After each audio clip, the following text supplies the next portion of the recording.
दोस्तों, संभल गांव का जिक्र हमें संत अच्युतानंद दास महाराज की भविष्य मलिका में मिलता है, जिसका संबंध भगवान कल्की से जोड़ा गया है। वर्तमान समय में आप देख ही रहे हैं कि संभल शहर में मस्जिद को लेकर दंगे शुरू हो चुके हैं। दोस्तों, तो क्या भविष्य मलिका में आज से 600 साल पहले उड़ीसा के पंच सखाओं ने जो भविष्यवाणी की है, क्या वो सच होने जा रही है? क्या संभल शहर का जिक्र भगवान कल्की को लेकर पुराणों में भी मिलता है? कलयुग के अंत को लेकर जो भविष्यवाणी की गई है, क्या वो अब सच होने वाली है? कल्की यानी भगवान विष्णु का 10वां अवतार, क्या इसी 10वें अवतार कल्की के साथ कलयुग का अंत होगा? क्या है इसके संकेत?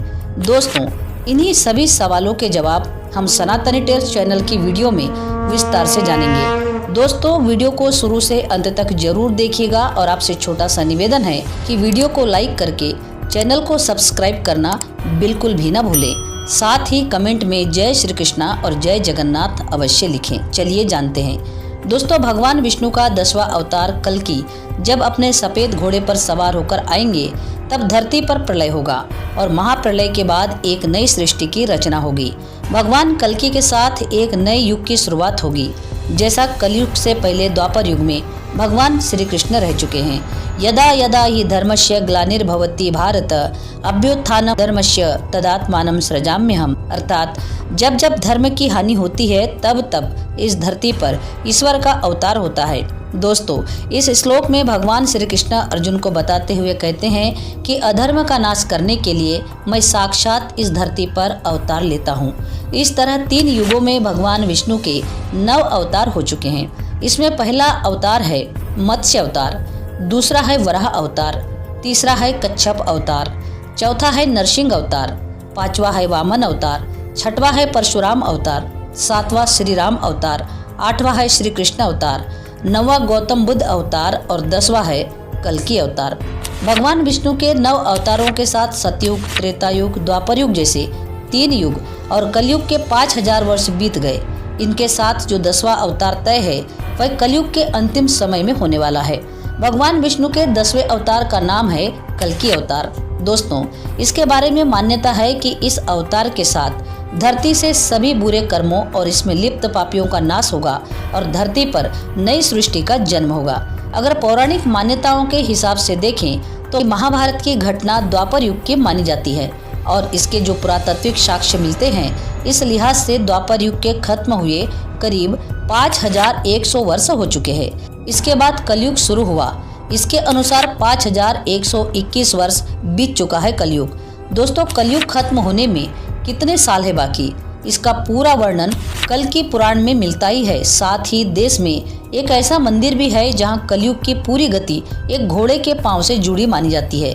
संगमरमर से बना यह घोड़ा 350 साल पुराना है, लेकिन इसके पीछे वाले दाएं पांव में जो जख्म का निशान है, वो समय के साथ साथ लगातार भर रहा है और ये जब पूरी तरह से भर जाएगा, तब धरती पर भगवान कल्की अवतार ले चुके होंगे, यानी कलयुग का अंत प्रारंभ हो जाएगा। दोस्तों, भगवान का अवतार नहीं हुआ है और उसकी पूजा शुरू हो गई हो, क्या आपने ऐसा कभी सुना है?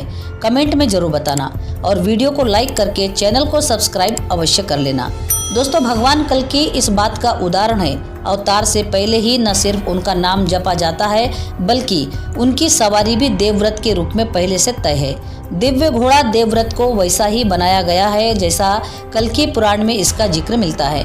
दुर्लभ सफेद संगमरमर से बना देवव्रत नाम का घोड़ा सवाई जयसिंह के अश्वमेघ यज्ञ का हिस्सा था।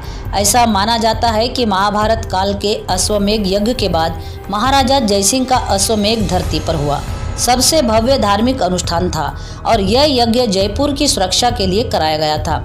इसमें बड़े बड़े संत, महंत, ज्योतिषाचार्य आए थे। इन्हीं ज्योतिषाचार्यों ने अपनी गणना के आधार पर कहा था कि भगवान विष्णु का 10वां अवतार धरती के इसी हिस्से पर होगा। इसी सलाह को सुनकर सवाई जयसिंह ने भगवान कल्की का मंदिर बनवाया और 1739 ईस्वी में अश्वमेघ यज्ञ का घोड़ा मंदिर में स्थापित किया। दोस्तों, यहाँ घोड़े के पाँव के बारे में कुछ बातें कही जाती है, जैसे कि कहा जाता है कि घोड़े के दाहिने पाँव में जख्म जैसा जो गड्ढा दिखाई दे रहा है, वो समय के साथ भर रहा है, यानी इस गड्ढे की चौड़ाई कम हो रही है। दोस्तों, संगमरमर से बने घोड़े के पाँव का गड्ढा कैसे भरेगा, इसे लेकर आपके मन में कई सवाल भी होंगे। कहा तो ये भी जाता है कि अकबर के सेनापति रहे मानसिंह ने जो 14 युद्ध जीते थे, उसके पीछे भी शौर्य और वीरता के साथ ज्योतिषी गणना की बड़ी भूमिका थी। तो क्या कल्कि मंदिर के पीछे भी कलयुग की ऐसी कोई काल गणना थी? चलिए जानते हैं। ब्रह्मांड की उम्र 13.7 अरब साल, धरती की उम्र 4.6 अरब साल बताई जाती है। वैज्ञानिक गणना के आधार पर 460 करोड़ साल पहले बनी धरती 4 महाकल्प से गुजरते हुए जीवन की सुंदरता से भरी धरती पर जीवन की पहली शुरुआत हुई। पहले जीव से इंसानों की उत्पत्ति तक के 6 करोड़ सालों को भी विज्ञान छोटे छोटे 4 कल्पों और 7 युगों में बांटता है। उसी काल को हमारी वैदिक गणना 4 युगों में बांटती है। सतयुग 4800 दिव्य वर्ष यानी 1,72,00,000 साल।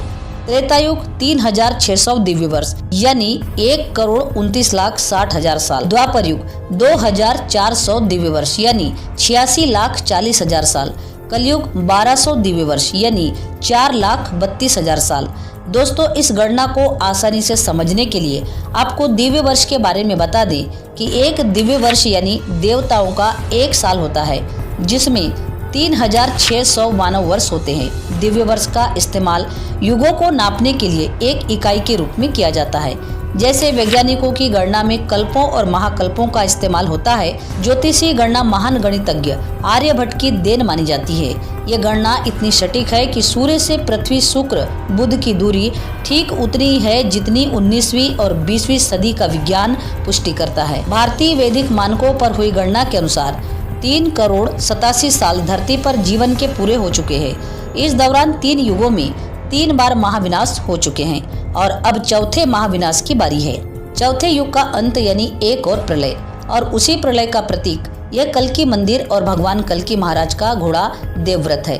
दोस्तों, 1734 में जब सवाई जयसिंह ने यह मंदिर बनवाया तो इसके पीछे कलयुग की यही कालगणना बताई जाती है। इसी आधार पर मंदिर के लिए ज्योतिषाचार्यों ने जगह तय की और कल्कि महाराज और उनके घोड़े देवव्रत को स्थापित करने का मुहूर्त निकाला गया। ज्योतिषीय गणना के अनुसार कलयुग की आयु 4,32,000 वर्ष की है, जिसमें से अभी 5,121 साल ही बीते हैं। तो क्या कल्कि मंदिर के घोड़े के जख्म भरने में अभी 4,27,000 साल लगेंगे? कमेंट सेक्शन में जरूर बताना। दोस्तों, वीडियो पसंद आई हो तो वीडियो को लाइक, शेयर और सब्सक्राइब अवश्य करना। साथ ही कमेंट में जय कल्कि भगवान और जय श्री कृष्णा अवश्य लिखना। पूरा वीडियो देखने के लिए आपका बहुत बहुत धन्यवाद।